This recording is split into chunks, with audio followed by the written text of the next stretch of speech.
Halo anak-anak yang terkasih, selamat bertemu kembali dalam pelajaran agama Katolik. Hari ini kita akan masuk pada pelajaran ketiga, yaitu laki-laki dan perempuan sederajat. Mari kita awali pertemuan kita dengan berdoa. Dalam nama Bapa dan Putra dan Roh Kudus. Amin. Allah Bapa kami, Engkau telah menciptakan kami sebagai laki-laki dan perempuan untuk saling melengkapi. Bantulah kami agar kami tidak saling merendahkan satu sama lain. Amin. Dalam nama Bapa dan Putra dan Roh Kudus. Amin.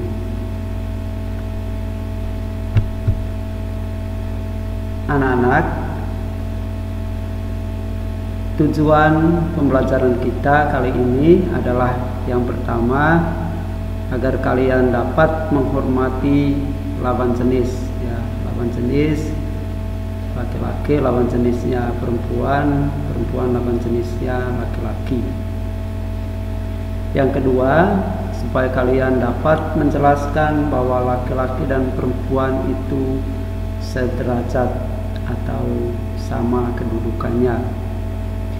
Dan yang ketiga adalah supaya kalian dapat menjelaskan peran sosial laki-laki dan perempuan yang menunjukkan kesederajatan.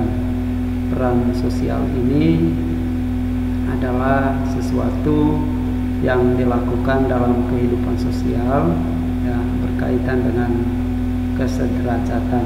Nanti Bapak akan jelaskan sejelas-jelasnya apa yang dimaksudkan dengan peran sosial ini.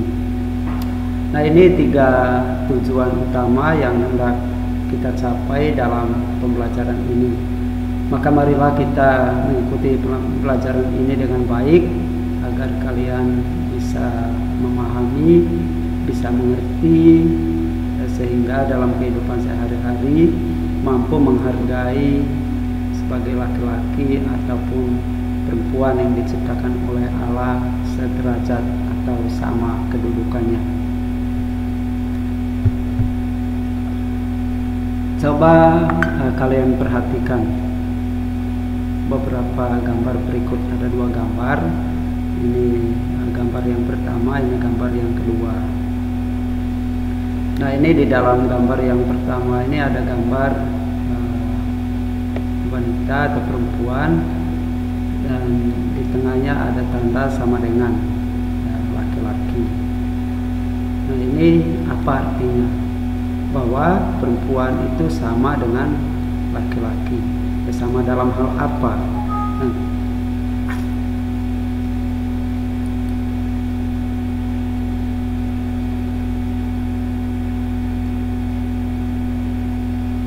Ini ada gambar perempuan dan laki-laki, dan di tengahnya ada tanda sama dengan.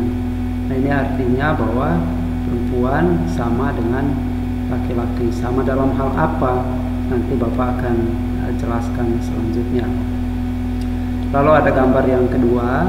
Di sini ada beberapa peran atau profesi yang tampak, ada polisi, ada pramugari, kemudian ada peran-peran yang lain.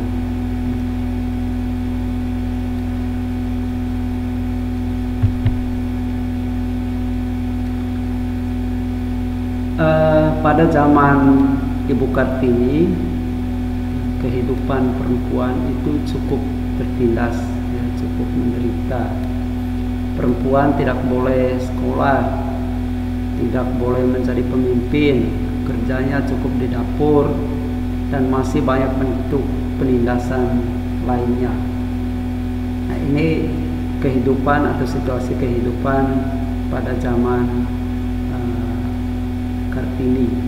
Maka Ibu Kartini memperjuangkan bagaimana perempuan itu supaya memiliki peran yang sama dengan laki-laki.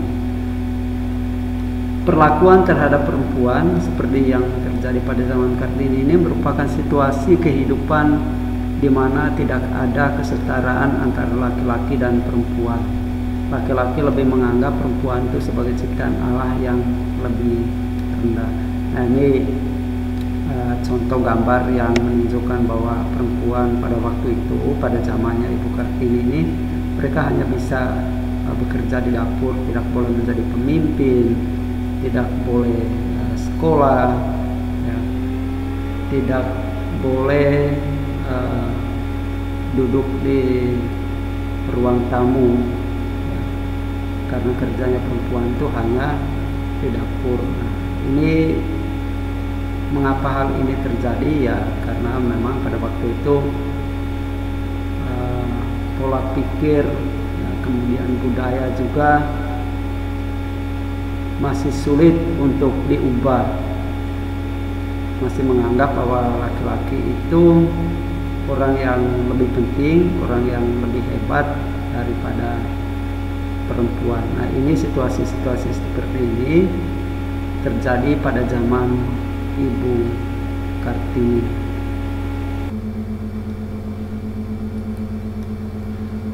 Nah, anak-anak terkasih,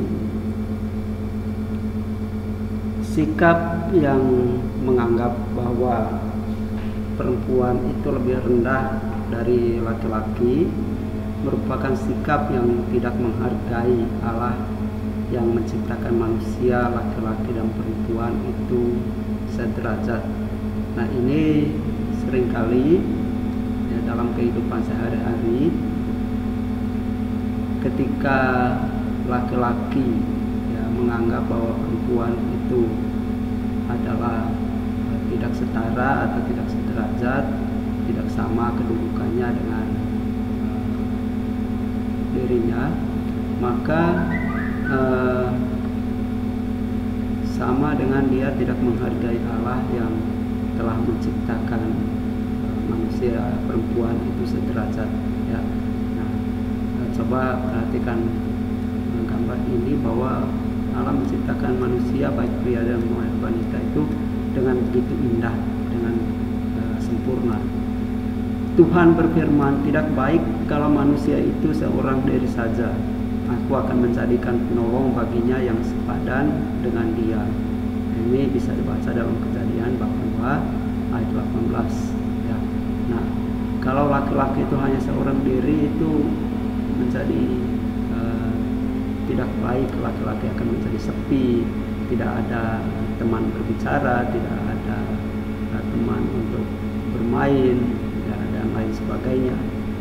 Maka Allah sendiri melihat bahwa tidak baik kalau manusia itu seorang diri saja. Maka temannya pun yang diciptakan oleh Allah itu, Allah tidak menciptakan laki-laki satu lagi supaya sama tingginya, sama besarnya, tidak. Tapi Allah menciptakan perempuan ya, menjadi penolong. Dalam artian di sini penolong itu bukan dalam arti bahwa wanita itu memang memiliki pekerjaan untuk membantu laki-laki, tidak. Tapi ini lebih ditujukan kepada rekan kerja atau partner ya, untuk bisa saling melengkapi, sepadan, setara ya. Nah, kalau namanya rekan kerja itu ya berarti mau tidak mau laki-laki selalu membutuhkan perempuan ya, demikian juga sebaliknya ya. Pada zaman sekarang ya secara umum bahwa perempuan sudah setara atau sama kedudukannya dengan laki-laki ya, ini secara umum. Nah, hal ini bisa kita lihat bahwa banyak perempuan yang mengerjakan sesuatu yang mungkin pada zaman Kartini itu hanya boleh dilakukan oleh laki-laki. Nah, sekarang pekerjaan apapun ya, baik itu sebagai pemimpin, bekerja di kantor, menjadi pilot dan lain-lain itu tidak hanya terbatas pada laki-laki, tetapi juga perempuan memiliki hak yang sama untuk memperoleh pekerjaan atau menduduki pekerjaan-pekerjaan itu. Nah, kalau pada zaman Kartini kan hanya laki-laki yang melakukan pekerjaan seperti itu. Tapi kalau zaman sekarang itu pekerjaan apapun boleh dilakukan baik oleh laki-laki maupun oleh perempuan. Nah, makanya perempuan itu sama dengan laki-laki. Kedudukan perempuan sekarang sudah sama dengan laki-laki. Ya, tidak lagi dibedakan karena perempuan itu dianggap sebagai ciptaan Allah yang lebih rendah, maka dalam hal pekerjaan pun tidak harus dibedakan. Tidak. Ya. Nah, ini dalam hidup sehari-hari ya memang sudah mengalami seperti itu. Nah, baik anak-anak, tadi Bapak katakan bahwa pada zaman sekarang itu sudah adanya kesetaraan antara laki-laki dan perempuan. Namun ya, masih ada beberapa hal yang tidak menunjukkan kesetaraan antara laki-laki dan perempuan.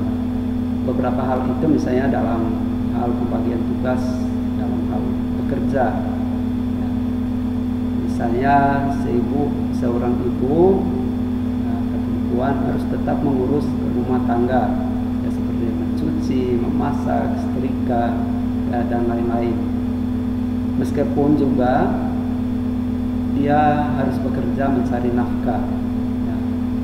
Nah, ada juga terjadi kekerasan ya terhadap ibu atau terhadap istri atau terhadap perempuan di dalam keluarga yang dilakukan oleh suami atau oleh bapak.